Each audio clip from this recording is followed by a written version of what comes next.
आणि आपलं जे अपयश येतंय ते त्यांच्या गळ्यात मारा। आरक्षणाचा प्रश्न असो नाही ते कोणताही प्रश्न असो, पवार साहेब हे सोडवू शकतात। तर पवार साहेबांच्या गळ्यात विषय मारण्याऐवजी पवार साहेबांना विनंती करा ना की आता आम्ही हरलोय, आम्हाला याच्यातून बाहेर काढा, राजकारण सोडून देऊ अशी विनंती करा। ती बातमी होती की पवार साहेबांचा दोनदा फोन उद्धव ठाकरेंना गेला आणि उद्धव ठाकरेंनी तो फोन अटेंड केलेला नाही। म्हणजे फडणवीस हीच अडचण त्यावेळेच्या राजकारणाची होती।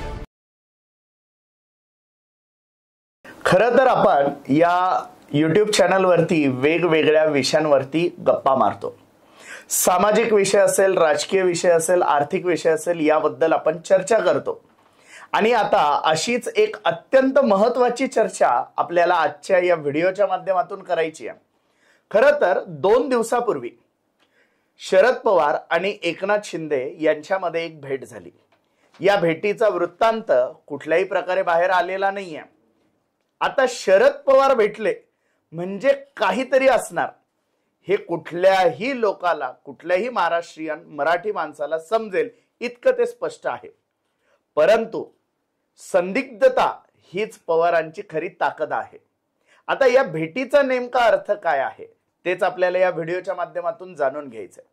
दुसऱ्या बाजूला आरक्षण हा विषय या भेटीमध्ये चर्चेचा होता असं म्हटलं जात आहे आणि आजच मनोज जरांगे पाटील यांनी त्यांचं उपोषणही मागे घेतलंय। नेमकं महाराष्ट्राच्या राजकारणामध्ये काय घडतंय, नेमकं या सगळ्या गोष्टींचा अर्थ काय लावावा, यासाठी आपल्यासोबत चर्चा करण्यासाठी आहे सन्माननीय मराठा आरक्षणाचेच नव्हे तर आरक्षणाचे अभ्यासक बाळासाहेब सराटे सर। सर नमस्कार। नमस्कार। खरं तर मुख्यमंत्री एकनाथ शिंदे व शरद पवार साहेब यांच्यामध्ये एक भेट झाली। या भेटीचा फारसा काही वृत्तांत कुठल्याही न्यूजवाल्यांकडे, मीडियावाल्यांना मिळाला नाही। तर नेमकं आपल्या दृष्टिकोनातून या भेटीचा नेमका अर्थ काय असावा? जय शिवराय सगळ्यांना। मुळामध्ये आता हे विधानसभेच्या निवडणुकीचे दिवस आहे आणि तुम्ही अधिवेशनात जर बघितलं असेल, आता जे झालेलं अधिवेशन होतं विधिमंडळाचं, त्यामध्ये एक असं बैठक घेतली सरकारने, सर्वपक्षीय बैठक बोलावली आणि त्याच्यात मराठा आरक्षणाचं काय करायचं याच्यावर चर्चा घडवायची होती। त्या बैठकीमध्ये विरोधी पक्ष आले नाहीत आणि मराठा समाजाचे कोणी प्रतिनिधी त्यात बोलावलेले नव्हते। ओबीसीचे किंवा अन्य आले आणि त्याच्यातून काही फारसं निघालं नाही। मग सत्ताधारी पक्षाने स्वाभाविकच अशी भूमिका बनवायला सुरू केली। एक लक्षात घेतलं पाहिजे की सत्ताधारी पक्ष म्हणत असताना सुद्धा नेमकं कोणी त्याच्यावर आकांडतांडव केलं, नेमकं कोण विरोधकांवर तुटून पडलं, हा नेमका हा शब्द फार महत्वाचा आहे पॉलिटिक्समध्ये। तर फक्त भारतीय जनता पार्टीच्या लोकांनी त्याच्यावरती ताशेरे ओढायला सुरू केली, आक्षेप घ्यायला सुरू केला। कारण काय तर त्या बैठकीला विरोधी पक्षाचे लोक का आले नाहीत? कारण बारामतीवरून एक मेसेज आला, बारामतीवरून एक फोन आला, असं थेट सांगितलं गेलं। बरं, दुसऱ्या दिवशी विधिमंडळात जेव्हा चर्चा झाल्या, त्या चर्चेत सुद्धा कोण बोललं? आशिष शेलार साहेब असतील, राम कदम असतील, विखे पाटील असतील आणि असे सगळे भारतीय जनता पार्टीचेच फक्त प्रतिनिधी तिथे जोरजोरात बोलले। हे पण सगळ्यांनी पाहिलं। म्हणजे नेमका या शब्दाचा अर्थ आहे की सर्वपक्षीय ज्या बैठकीला विरोधी पक्ष आले नाहीत आणि बारामतीवरून त्यांना कोणीतरी मेसेज दिला, या मुद्द्यावरती सगळ्यात मोठा आक्षेप किंवा सगळ्यात मोठं रान कोणी उठवलं असेल तर ते भारतीय जनता पार्टी पक्षाने उठवलेलं आहे। ही पार्श्वभूमी आपल्याला लक्षात घेतली पाहिजे। आणि मग याच्यामध्ये आरोप झाला की शरद पवार साहेब या मुद्द्यावर काही बोलत नाहीत। म्हणजे भारतीय जनता पार्टीला असं वाटलं की आपण असं म्हटल्यामुळे आपण फार मोठं काहीतरी रान मारू किंवा फार मोठं काहीतरी मराठा समाजामध्ये चांगुलपण आपल्याबद्दल निर्माण होईल, असं जे वाटलं तसं काही होत नाही प्रॅक्टिकली। कारण असं आहे की सरकार आहे, सरकारची भूमिका आहे, त्यांच्याकडे बहुमत आहे, शरद पवार हे त्यांच्या चाली चालतच राहणार कारण ते विरोधी पक्षात आहे। खरं म्हणजे त्यांच्या चाली काहीच नाहीये, सगळ्या चाली सरकारच करते आणि सरकारच पुन्हा त्यांच्यावरती आक्षेप घेते, ही वस्तुस्थिती। मग एवढं होऊन 2 दिवस आकांड तांडव करूनही काही घडलं नाही। मग निमित्त झालं, बारामतीमध्ये अजित पवारांच्या पक्षाने जनसन्मान सभा घेतली. ही सभा हा इंडिपेंडंट कार्यक्रम होता. त्या सभेमध्ये छगन भुजबळांनी अजून पवार साहेबांवरती ताशेरे ओढले आणि अगदीशय दोष लावला पवार साहेबांना. आणि हे सगळं इथपर्यंत चालू असताना अचानक त्या विषयामध्ये एक ट्विस्ट आला. तो म्हणजे शरद पवार साहेबांची भेट घ्यायला भुजबळांना भाजपकडून पाठवण्यात आलं. आता भाजपकडून का पाठवण्यात आलं याचं उत्तर मी आधी दिलेलं आहे, पण एका वाक्यात सांगायचं तर भुजबळांनी पवार साहेबांवर एवढे ताशेरे ओढले, एवढं त्यांच्या विरुद्ध बोलले आणि दुसऱ्या दिवशी मीच भेटायला येतो असं थोडीच भुजबळ करू शकतात स्वतःहून. तर भाजपकडून त्यांना सांगण्यात आलं तुम्ही जा आणि आपलं जे अपयश येतंय ते त्यांच्या गळ्यात मारा.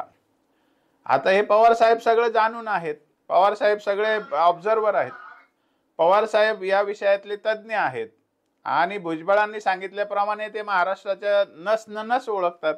प्रश्न सोडवायचा तर पवार साहेबांचे कृती कार्यक्रम आपण लक्षात घेतले पाहिजे. म्हणजे सगळ्यांना हे माहिती आहे, भाजपला पण हे माहिती आहे की मराठा आरक्षणाचा प्रश्न असू नये तर कोणताही गंभीर प्रश्न असू. जसं एकदा काही वर्षापूर्वी पूर आला होता कोल्हापूर आणि सांगलीमध्ये, तर हे त्यांच्याकडेच गेले होते की आता आपण सगळे मिळून काहीतरी केलं पाहिजे. मग पवार साहेबांनी तिकडे फोन केले, सूत्र हलवली आणि तिकडच्या लोकांना मदत मिळाली. हे वस्तुस्थिती आहे. आरक्षणाचा प्रश्न असो नाही ते कोणताही प्रश्न असो, पवार साहेब हे सोडवू शकतात. हा विश्वास भारतीय जनता पार्टीला सुद्धा आहे आणि बाकीच्यांना तर तो असणारच. आणि या मुद्द्याचं आपण जर गांभीर्य लक्षात घेतलं तर पवार साहेबांच्या गळ्यात विषय मारण्याऐवजी पवार साहेबांना विनंती करा ना की आता आम्ही हरलोय, आम्हाला याच्यातून बाहेर काढा, राजकारण सोडून देऊ, अशी विनंती करा. पण तेवढं मोठेपण काही पक्ष दाखवत नाहीत. आणि त्याच्या दरम्यान हे सगळं होत असताना भाजपचं एक अधिवेशन झालं आणि त्याला महाअधिवेशन म्हणतात. 5,000 प्रतिनिधींचं महाअधिवेशन झालं भारतीय जनता पार्टीचं पुण्यामध्ये. आणि त्या महाअधिवेशनामध्ये मग महानेते आलेले होते आणि ते महानेते म्हणजे अमित भाई शहा, देशाचे गृहमंत्री, भाजपचे नंबर 2 नेते आणि सगळं त्यांचं थाटमाट. तर त्यांनी सांगितलं की 2 गोष्टी आतापर्यंत कधीही मागच्या 8-10 महिन्यामध्ये जेवढ्या सभा महाराष्ट्रात झाल्या अमित शहांच्या किंवा नरेंद्र मोदींच्या, त्यात कधीही मराठा आरक्षणाचा विषय शब्द पण चुकून कोणी काढलं नव्हतं. म्हणजे मोदी साहेबांनी आणि अमित शहा साहेबांनी असं मराठा आरक्षण हा शब्दच उच्चारला नव्हता. पण आता यावेळेला तो उच्चारला म्हणजे आता अब आ गया ऊट पहाड के नीचे असं मराठा समाजाला वाटलेलं आहे आणि ते तुम्हाला स्वीकारावं लागेल. म्हणजे त्यांनी मराठा समाजाच्या आरक्षणाचा विषय उच्चारला, कन्सर्न दाखवला की चिंता दाखवली आणि आम्ही दरवेळेला देतो पण शरद पवार येण्यामुळे ते जातं. म्हणजे एक इंगित असं आहे की आम्ही देतो, आमचं सरकार ठेवा, नाही तर आमचं सरकार गेलं तर शरद पवारांचं आलं तर ते पुन्हा जाईल. म्हणजे तुम्ही जाण्यासारखं आरक्षण दिलं का असंही समाजाला वाटू शकतं. त्याचं हा एक त्यातला आशय आहे. म्हणजे तुम्ही आरक्षणाच्या बाबतीत शरद पवारांवरती आरोप केला, डायरेक्ट आरोप केला. जसं भुजबळ गेले तेव्हा पण त्यांनी तेच स्ट्रेस आउट केलं, विधिमंडळातही त्यांनी तेच स्ट्रेस सांगण्याचा प्रयत्न केला की पवार साहेब आरक्षणात मदत करत नाही. आणि अमित शहानी थेट आरोप केला. त्याच्यानंतर अमित शहानी दुसरा आरोप केला की भ्रष्टाचारियों का सरगना, म्हणजे भ्रष्टाचारी लोकांचा बादशाह म्हणजे शरद पवार. आता शरद पवार तर काय अमित शहाला उत्तर देत नाही, द्यायचं असलं तर कधीतरी देतील, मी काही जेलमध्ये गेलो नव्हतो म्हणून. ते तर त्यांना त्यांच्या पद्धतीने उत्तर शरद पवार साहेब देतात. पण आता कालपर्यंत भुजबळ साहेबांच्या भेटीने पवार साहेबांच्या गळ्यात विषय मारायचा प्रयत्न केला, पवार साहेबांनी त्याला गांभीर्याने घेतलं नाही किंवा पवार साहेबांनी महाराष्ट्राचा प्रश्न म्हणून त्याच्याकडे आपुलकीने बघितला असावं. आपण त्याला त्यांनी असं चॅलेंज केलं नाही किंवा त्याला त्यांनी प्रत्युत्तर दिलं नाही, त्याला त्यांनी सहज घेतलं आणि चांगल्या भावनेतून त्या विषयाकडे पाहिलं. पण जेव्हा केंद्रीय नेतृत्व इथे येऊन जेव्हा असा आरोप करतं तेव्हा स्वाभाविकच आहे, पवार साहेब हे राष्ट्रीय नेते आहे आणि महाराष्ट्राच्या अस्मितेचं त्यांना चिंता आहे आणि एकंदरीत महाराष्ट्रामधल्या राजकीय समीकरणाचे पण ते आध्वर्यू आहेत, तेच नियंत्रक आहेत. आज पण कोणाला कुठे ठेवायचं राजकारणामध्ये हे पवार साहेब सहज घडवून आणू शकतात, हे सांगण्यासाठीच आजची चर्चा आहे. अमित शहा साहेबांनी असं म्हणणं, हे जसं मोदी साहेबांनी म्हटलं होतं मागच्या एका सभेमध्ये पुण्यात, की भटकती आत्मा आहे शरद पवार. सेम अमित शहाचं आता असं झालं की भ्रष्टाचारियों का सरगना, हे जे आहे म्हणजे भ्रष्टाचारी लोकांचा बादशाह, हे अमित शहाच्या पक्षाला अत्यंत महाग पडणार आहे. हे शरद पवारांच्या भेटीनंतर तुम्हाला कळून येईल. आता प्रश्न असा आहे की शरद पवार साहेबांनी याच्यावर काही कॉमेंट केली नाही. पुन्हा यांचे सगळे प्रवक्ते त्याच्यावरती जोर देऊ लागले, पण त्यांना लक्षात आलं की अजितदादाचे 2 आमदार म्हटले की असं बोलणं शोभतं का तुम्हाला. आणि जे महाराष्ट्रातले सुज्ञ लोक आहेत ते आता म्हणू लागलेले आहेत, अरे ते यांच्या सभा घेऊ नका अमित शहाच्या आणि मोदींच्या, ते पवार साहेबांबद्दल बोलले तर भाजपचं अजून पानिपत होईल. तर विषय सांगायचा मुद्दा असं की पवार साहेबांनी मग याच्यामध्ये एक अतिशय मोठी खेळी केलेली आहे, हे आपण समजून घ्या. याला एक पार्श्वभूमी आहे, म्हणजे याच्यात पुढे काय खेळी केली त्याच्यावरही आपण अंदाज घेऊ. पार्श्वभूमी अशी आहे की आता विधान परिषदेच्या निवडणुका झाल्या आणि फडणवीस साहेबांनी सांगितलंय त्या अधिवेशनामध्ये परवाच्या की आम्ही 20 आमदार फोडले. म्हणजे आता मी अशी चोरी केली असं माणूस भूषणाने सांगतो, असं झालंय लोकशाहीचं लक्षण. म्हणजे फोडले ही चूक आहे की नाही लोकशाहीमध्ये, तर ही चूक आहे. पण भारतीय जनता पार्टीचं नेतृत्व, शीर्षस्थ सुसंस्कृत म्हणवणाऱ्या पार्टीचं नेतृत्व सांगते की आम्ही या इलेक्शनमध्ये काँग्रेसचे किंवा आघाडीचे 20 आमदार फोडले. म्हणजे हाय का भूषणे फोडले म्हणणं, तुमच्याकडे नव्हतं पुरेसं बहुमत, तर तुम्ही नैतिकता पाळायची ना. पण तुम्ही अशा मार्गाने निवडून आणता वरून महाराष्ट्राला सुसंस्कृतीच्या गोष्टी शिकवता, हे तर काही मान्य होण्यासारखं नाही. पवार साहेबांचा तर काही त्यात उमेदवार नव्हता, ते शेकापचे होते जयंत पाटील, त्यामुळे पवार साहेबांचं त्यात काही मोठा अपयश आहे वगैरे असं काही नाही. तो आमदारांनी मतदान करण्याचा विषय होता, ते कॅल्क्युलेटेड मतदान होतं, ते काही जनतेच्या पाठिंब्याचा विषय नाही. आणि तिथे ते जिंकले कोणी म्हणून त्यांना जनमानसात पाठिंबा मिळाला असंही काही त्याचा अर्थ होत नाही. तर मुद्दा काय आहे, या विधान परिषदेच्या निवडणुकीच्या वेळेला अशी एक बातमी आली होती, ती सगळ्यांनी समजून घेतली पाहिजे. ती बातमी होती की पवार साहेबांचा 2दा फोन उद्धव ठाकरेंना गेला आणि उद्धव ठाकरेंनी तो फोन अटेंड केलेला नाही, फोन उचललेला नाही. आणि उद्धव ठाकरे साहेबांना ही गोष्ट कायम लक्षात ठेवावी लागेल की शरद पवार कोणतीही गोष्ट विसरत नाही. आणि या भेटीला म्हणजे पवार साहेबांनी जी शिंदे साहेबांची भेट घेतली, त्या भेटीला ते पण एक अंग आहे.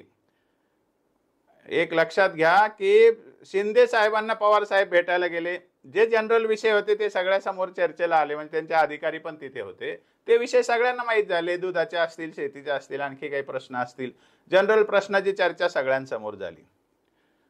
परंतु जी चर्चा सगळ्यासमोर झाली नाही, त्या चर्चेबद्दल कोणीही काहीही सांगितलं तरी ते काही खरं बाहेर आलेलं नाही.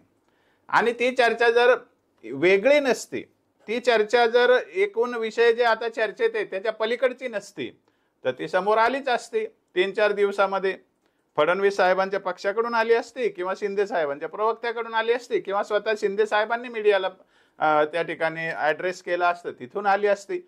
पण महाराष्ट्राला या गोष्टीची उत्सुकता ठेवायलाच पाहिजे की शरद पवार साहेब आणि शिंदे साहेबांच्या मध्ये नेमकी काय चर्चा झाली. असं एक जनरल मीडियावाला म्हणतोय की आरक्षणावर चर्चा झाली. आरक्षणावर चर्चा झाली की नाही हे मी सांगू शकत नाही, पण जरांगे पाटलांच्या आंदोलनावर आणि महाराष्ट्रामध्ये आता जनमत काय आहे, राजकीय लोक काय विचार करतात आणि महाराष्ट्राच्या जनमानसामध्ये आता कोणत्या दिशेला कल आहे, याच्यावर चर्चा नक्की झालेली आहे. म्हणून मी याला असं म्हणतो की शरद पवार साहेब आणि शिंदे साहेबांच्या भेटीने एक त्रिकोण झालेला आहे. एका ठिकाणी शरद पवार साहेब, दुसऱ्या ठिकाणी शिंदे साहेब, तिसऱ्या ठिकाणी जरांगे पाटील. जरांगे पाटलांचं काही राजकीय काही नाही आंदोलन, हे सगळ्यांना कळतंय, पण जरांगे पाटलांच्या आंदोलनाच्या निमित्ताने तर ही भेट झालेली आहे. जरांगे पाटलांच्या आंदोलनाने जे महाराष्ट्रात आता उथलपुथल झाली आहे राजकीय वोटर्समध्ये, म्हणजे मतदारामध्ये जी आता हे बदललंय, मानसिकता बदलली, महाराष्ट्रामध्ये आता अँटी बीजेपी वातावरण तयार होतंय. म्हणजे बीजेपी विरोधात मोठ्या प्रमाणात जनमानस तयार झालेला आहे आणि त्याला धरून याच्यावर काही चर्चा झालेली असली पाहिजे. म्हणजे जरांगे पाटलांच्या आंदोलन हे याच्या केंद्रस्थानी आहे. या शरद पवार साहेब आणि शिंदे साहेबांच्या चर्चेमध्ये. जरांगे पाटलांचं आंदोलन जर नसतं झालं तर पवार साहेब आणि शिंदे साहेबांची भेटही कदाचित झाली नसती. इतकं महत्वाचं याच्यातला हा मुद्दा आहे. म्हणजे जरांगे पाटलांचं आंदोलन, मराठा आरक्षणाची समस्या आणि मराठा समाजामध्ये ते तयार झालेलं जनमत, महाराष्ट्रव्यापी जनमत, हेच या दोघांच्या भेटीच्या मध्ये असलेल्या चर्चेचा विषय. मग चर्चा कोणत्या दिशेला जाते? जी गंभीर आहे भाजपसाठी पण आणि उद्धव ठाकरेंसाठी पण. चर्चा कोणत्या दिशेला जाते की इलेक्शन पूर्वी, विधानसभेच्या निवडणुकीपूर्वी कदाचित नाही होणार याचा फायदा काही, किंवा दिसणार नाही ही चर्चा कशासाठी झाली होती, पण इलेक्शन नंतर आज पहा तुम्ही महाराष्ट्रामध्ये की जरांगे पाटलांच्या आंदोलनाच्या टार्गेटवर कोण आहे? तर भाजप आहे. मराठा समाजाला आरक्षण देत नाही, दिलं तर ते टिकाऊ देत नाही, दिलं तर ते मराठा समाजाला काहीतरी गाजरं दाखवले जातात. हे सगळं कोणाविषयी आहे? भाजपबद्दल आहे. भाजप कोणाला टार्गेट करते? शरद पवारांना टार्गेट करते. शरद पवार हे कसं विसरतील की मग मराठा समाज जे विचार करतो ते शिंदेच्या डोक्यात का घालणार नाही शरद पवार? आणि सगळं एकूण मराठा समाजाचा जे मतदानाचा जो कल आहे त्याचे मुख्य जे लाभधारक आहेत ते कोण आहे महाराष्ट्रामध्ये? ते शरद पवार साहेब आहेत आणि ते शिंदे साहेब आहेत. त्यामुळे भाजपसाठी ही धोक्याची घंटा आहे शरद पवार साहेब आणि शिंदे साहेबांची भेट. आणि मला असं वाटतं महाराष्ट्रातल्या पुढच्या काळातल्या वेगळ्या समीकरणांची नांदी याच्यामधून आपल्याला लक्षात घ्यावी लागेल.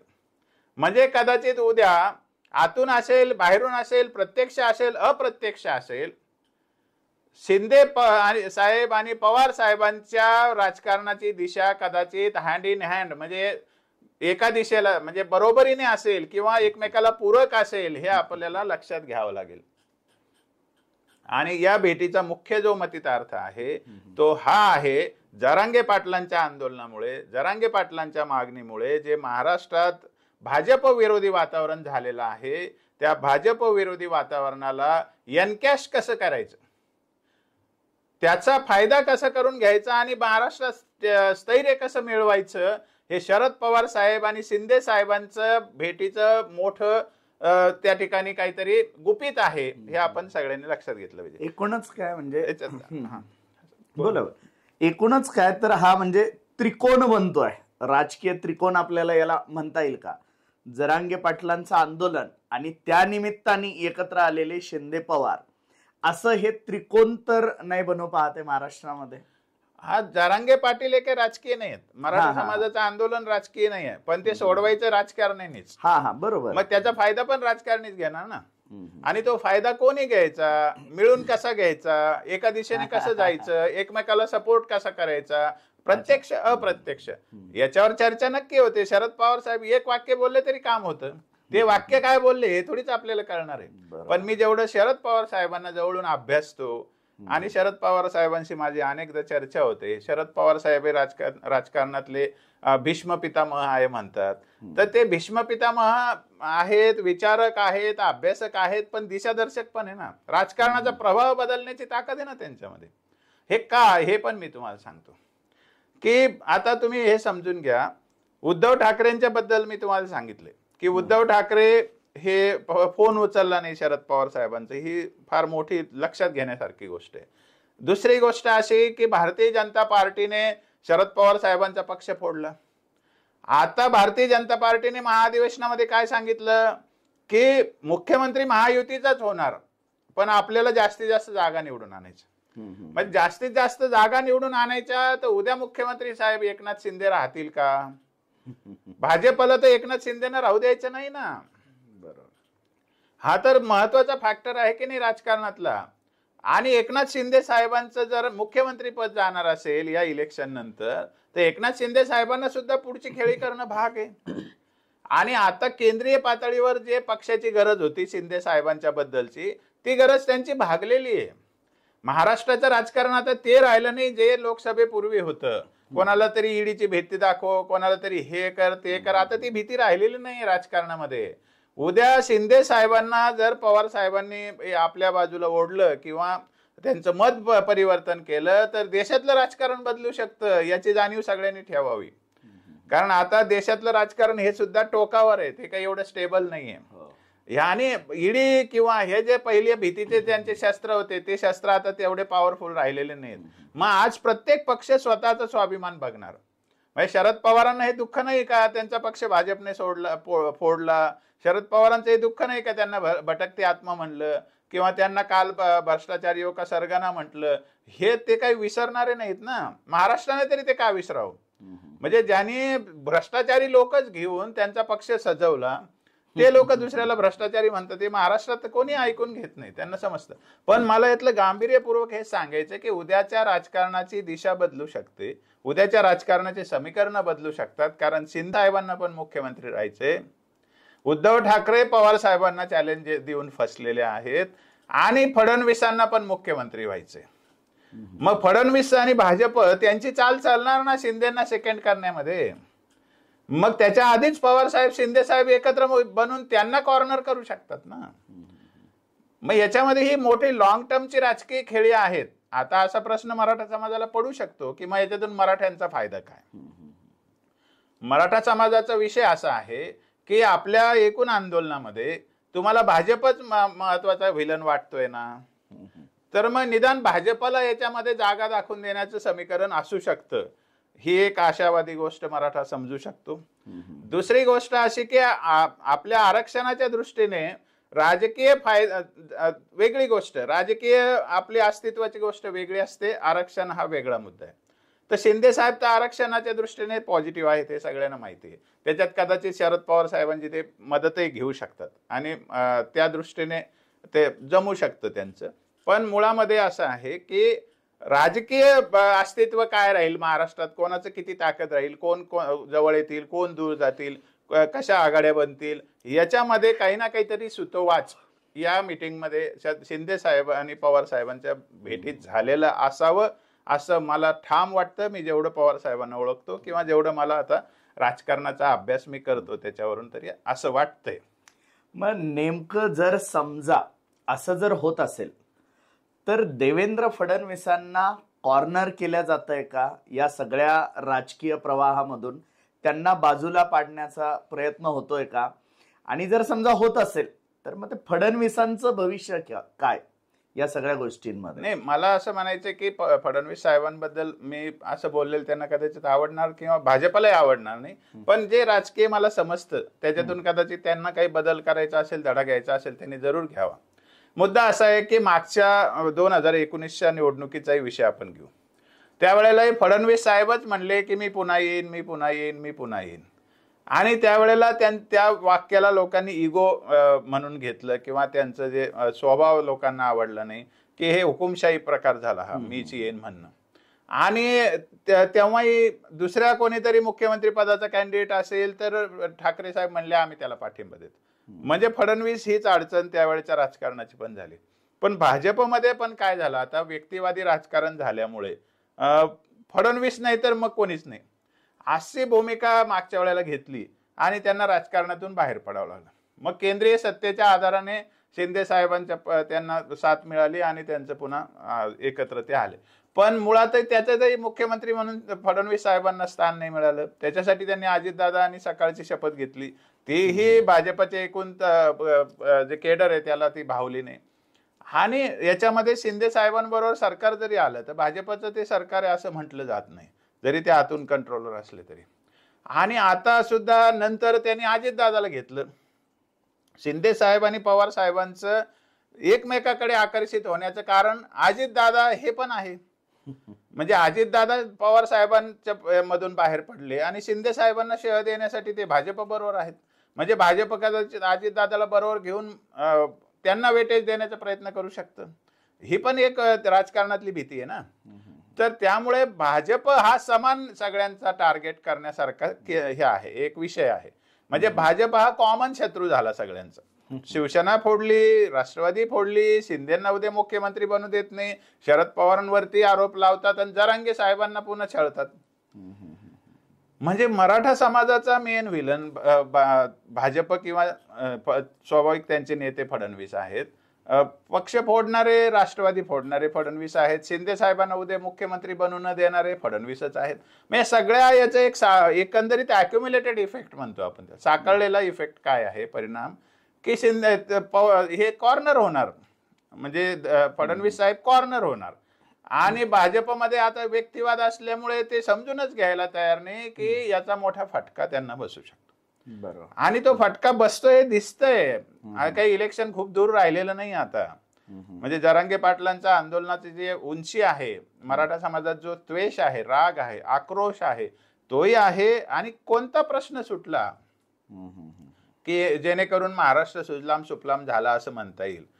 जर फडणवीस साहेब हुशार आहेत, ज्ञानी आहेत, धोरणी आहेत, महाराष्ट्रातल्या राजकारणात तसं काही दिसलं का? राजकारणाचा प्रवाह बदलण्याची ताकद फडणवीसामध्ये आहे हे काही सिद्ध झालं का? आणि तरी सुद्धा त्यांना सर्वोच्च नेता मानून त्यांच्याच भरोश्यावर बसणं हे भाजपला परवडेल असं मला काही वाटत नाही. त्यात पुन्हा त्यांचं ओबीसी प्रेम आहे. म्हणजे फडणवीस साहेबांचं जे जास्तीचं ओबीसी प्रेम आहे, डीएनए म्हणण्याचं, ते पण त्यांच्या अंगलट येतंय. आणि समावेशकता न घेणं हे तर आहेच. पुन्हा संघटनेकडे लक्ष न देता आपले होयबा तयार करणं हेही आहे. आणि त्यात पुन्हा पवार साहेबांना, उद्धव ठाकरेंना, शिंदे साहेबांना टार्गेट करणं हाही एक विषय आहे. आणि सगळ्यात महत्वाचं मला तुम्हाला एक वाक्य सांगायचंय की उदाहरणार्थ आपण असं समजू की फडणवीस साहेब ब्राह्मण आहे म्हणून त्यांना विरोध होतो का? आपण थेट चर्चा करू. माझं म्हणणं खोटं आहे. आपण बाळासाहेब ठाकरेंचं उदाहरण घेऊन या. आदरणीय बाळासाहेब ठाकरे कोणत्या जातीचे होते? बहुतेकांना जातही त्यांची माहिती नाही. पण ते काही मराठा नव्हते, ते काही ओबीसी नव्हते, आणि ते ब्राह्मणांमधले एका याचे होते, म्हणजे एका शाखेचे होते समजा. पण त्यांच्याकडे कधीही कोणत्याही व्यक्तीने जात म्हणून बघितलं नाही. त्यांच्या कोणत्याही उमेदवाराकडे कधीही कोणत्याही मतदाराने जात म्हणून बघितलं नाही. आणि त्यांच्या बरोबर होते तोपर्यंत भाजपला तो बेनिफिट मिळत राहिला. त्यांच्या उमेदवारालाही त्या जाती बाहेर जाऊन लोक मतदान करायचे, मग मराठा पण करायचे. आणि ते हिंदुत्ववादी झाले म्हणजे त्यांनी समावेशकता स्वीकारली, म्हणजे स्वीकारली. ते त्याच्या पलीकडे कधी जातीवर गेले नाही. मग खैरे साहेबांना 5,000ची त्यांच्या जातीची लोकसंख्या नाही, तरी सुद्धा किती वेळेस आमदार, खासदार केलं, मंत्री केलं समाजाने. असे कितीतरी नावं शिवसेनेचे आहेत की त्यांची जात न बघता त्यांना मतदान केलेलं. मग हे क्रेडिट बाळासाहेब ठाकरे मिळवू शकले कारण काय? तर त्यांनी हिंदुत्व मनापासून अंगीकारलं आणि एक व्यापक भूमिका घेतली की जात ही मी राजकारणात येऊ देणार नाही. मग आता त्यांची जागा घेण्याची महाराष्ट्रात हिंदू म्हणून किंवा हिंदुत्ववादी पक्षाचा नेता म्हणून कोणाची जबाबदारी आहे, किंवा कोणाला ती संधी मिळाली? महाराष्ट्राने हे लक्षात घ्यावं. फडणवीस साहेबांना पण माझं हेच म्हणणं आहे की ही संधी पहिल्यांदा मला असं वाटतं की देवेंद्र फडणवीसांना आली होती. म्हणजे हिंदू हृदय सम्राट होण्याची जी संधी होती महाराष्ट्रामध्ये ती फडणवीसांकडे होती. आणि त्यांनी का नाही ब्राह्मण्यत्वाच्या वरती उचलले गेले? का नाही त्यांनी ब्राह्मणत्व झाकून ठेवलं आणि समावेशकता स्वीकारली?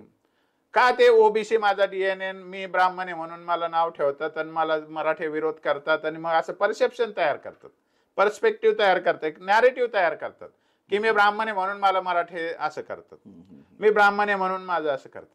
हा, ते मी ब्राह्मण हे सांगणंच मुळात राजकारणामध्ये चुकीचं आहे ना. तुम्ही म्हणा ना मी हिंदू समाजाचा नेता आहे म्हणून मला जातपात मान्य नाही. कशाला तुम्ही जातीत अडकले सर? माझं म्हणणं हे की फडणवीसासारख्या मोठ्या नेत्याने जो उच्च शिक्षित आहे, समज आहे आणि अतिशय, मी अनेकदा त्यांच्याशी डायलॉग झाला, मी सांगू शकतो की अतिशय सबळ नेता आहे फडणवीस. आणि महाराष्ट्राला अशा हुशार नेतृत्वाची गरज आहे. विचार 2-4 विचाराची माणसं राजकारणात असली तर महाराष्ट्राचं भलं पण होऊ शकतं. विचाराचं ते प्रतिनिधित्व करतात आणि त्यांच्या मागे संघटनेचं बळ आहे, राष्ट्रीय स्वयंसेवक संघाचं बळ आहे. मग ते का नाही जातीच्या वर उठू शकले? त्यांना याचं आत्मपरीक्षण करावं लागेल. या इलेक्शन नंतर तर लगेच करावं लागेल. बाळासाहेब ठाकरे हा फडणवीस साहेबांचा खरा आदर्श असावा आणि हे सांगावं त्यांनी छातीरोगपणे, मला जात नाही, मी कोणाची जात बघून राजकारणात आलेलो नाही किंवा मी कोणाची जात बघून राजकारणात निर्णय घेणार नाही, ही भूमिका त्यांनी ठरवली पाहिजे. मला असं वाटतं की ते कॉर्नर होण्याचा जो दोष आहे तो आपोआपच निघून जाईल. बरोबर. नितीन गडकरींच्या बाबतीतही आपण हे बऱ्याचदा बघतो, म्हणजे जातीच्या वरती जाऊन जे नेतृत्व आहे ते कदाचित कुठेतरी फडणवीस तयार करण्यात कमी पडले. पण आता हा सगळा विषय चर्चा करत असताना अजून एका व्यक्तीबद्दल महत्वाचा प्रश्न उभा राहतो की एकीकडे शिंदे पवार हे समीकरण कुठेतरी जुळू शकतं, दुसरीकडे फडणवीस साहेब कॉर्नर होऊ शकतात. पण या सगळ्या चक्रामध्ये अजित पवारांचं राजकीय भवितव्य काय, म्हणजे अजित पवारांबद्दल काय असेल? म्हणजे शिंदे पवार जर एकत्र आले, फडणवीस बाजूला झालेत, उद्धव ठाकरेंनी म्हणजे त्यांना त्यांच्या जे काही कर्म असतील त्याची फळं भोगावे लागतील वगैरे वगैरे सगळं जरी झालं तरी अजित पवार या सगळ्या याच्यात येतात कुठे नेमके? एक लक्षात घ्या की महाराष्ट्रामध्ये समीकरण व्हायला 3 पक्ष लागणार आहेत असं आपल्याला ढोबळमानाने आज दिसतं. म्हणजे कसे की आता महाविकास आघाडीत 3 पक्ष आहेत, भाजप आघाडीत 3 पक्ष आहे. उद्या समजा शरद पवार साहेब, शिंदे साहेब आणि काँग्रेस तर राहणार आहे ना, शरद पवार साहेब काँग्रेस बरोबर राहणारच आहे, त्याचा काही प्रश्न. त्याच्याशिवाय तर महाराष्ट्रात कोणाचाही मुख्यमंत्री होणार नाही. म्हणजे असं समीकरण आपण जर एक हायपोथेटिकल बघितलं तर मग त्या केसमध्ये अजितदादा, फडणवीस आणि उद्धव ठाकरे असं समीकरण बनायला काही फार मोठा अडचणीचा विषय नाहीये. पण मग अजितदादाचा अस्तित्वाचा विषय होऊ शकतो ना त्या केसमध्ये. अजितदादांच्या हातात कोणता मतदार शिल्लक राहतो जर हे समीकरण झालं तर? जर काँग्रेसही यांच्या बरोबर, शिंदे साहेबही यांच्या बरोबर आणि शरद पवार साहेबही यांच्या बरोबर असतील तर मग अजितदादाचा व्होटर कुठे उरतो? अजितदादा कोणत्या मतदारांकडे जाणार? तर मला असं वाटतं रोहित पवार साहेबांनी स्टेटमेंट केलं होतं 2-3 दिवसापूर्वी की अजितदादाचा पक्ष सुद्धा आमच्याकडे येणार. होऊ शकतं की अजितदादा साहेब आणि शरद पवार साहेबांची एकी पण होऊ शकते. म्हणजे अजितदादा समोर चॉईस आहे. अच्छा, म्हणजे भाजप बरोबर राहायचं. आता भाजप बरोबर राहायचं तर अडचण तर संघाचेच लोक करतायत त्यांच्याबद्दल, त्यांना सारखं क्रिटिसाइज करतायत, त्यांना नावं ठेवतायत, तुमच्यामुळे भाजपला हे अपयश आलं असं म्हणतायत. म्हणजे त्यांची मानहानी तर चालूच आहे तिकडे. आणि अजितदादाला शरद पवार साहेबांबरोबर येण्याने जास्ती फायदा होणार आहे. भले एक पक्ष म्हणून सुद्धा ते त्यांच्या बरोबर येऊ शकतात, वैचारिक त्यांची एकता असल्यामुळे, सारखेपणा असल्यामुळे. म्हणजे पक्ष विलीनच करतील असं पण काही नाही, पण पक्ष म्हणून पण ते येऊ शकतात. म्हणजे अजितदादाकडे 2 पर्याय आहेत. भाजप बरोबर राहून सातत्याने हे ऐकणं की तुमच्यामुळे आम्हाला अपयश येतं, हे ऐकायचं, का या वैचारिक दृष्ट्या साधर्म्य असलेल्या लोकांमध्ये येऊन आपल्याला आपला पक्ष जिवंत ठेवायचा. हा चॉईस अजितदादाकडे आहे. पण सगळ्यात मोठं स्ट्रगल आता कोणाच्या वाट्याला येणार आहे तर ते अजितदादाच्या वाट्याला येणार आहे आणि फडणवीस साहेबांच्या वाट्याला येणार आहे. हे आता एकंदरीत महाराष्ट्राचं चित्र दिसतंय. एकूणच खूप मोठं राजकीय त्रांगडं आता महाराष्ट्रामध्ये होऊ घातलेलं आहे. येणाऱ्या विधानसभेच्या निवडणुकीच्या माध्यमातून आणि या निवडणुकीच्या नंतर येणाऱ्या निकालांमधून सुद्धा हे मोठं राजकीय त्रांगडं उभं राहणार आहे. यातून कशा युत्या आणि आघाड्या बनतील आणि कसे राजकीय समीकरणं असतील हे येणाऱ्या काळामध्ये आपल्याला नक्कीच लक्षात येईल. परंतु याच्याबद्दलचे खूप मोठे राजकीय आपण भूकंप म्हणू शकतो सराटे सरांच्या माध्यमातून आपल्याला ऐकायला मिळाले. जर मित्रांनो हा व्हिडिओ जर तुम्हाला अभ्यासपूर्ण, माहितीपूर्ण जर वाटला असेल तर हा व्हिडिओ लाईक आणि शेअर करायला विसरू नका. आणि जर अजूनही आपण आपलं चॅनल जर सबस्क्राईब केलेलं नसेल तर येणाऱ्या विधानसभा निवडणुकीचे इत्तंभूत सखोल विश्लेषण, राजकीय विश्लेषण, सामाजिक विश्लेषण ऐकण्यासाठी या चॅनलला नक्की सबस्क्राईब करा. धन्यवाद. जय शिवराय.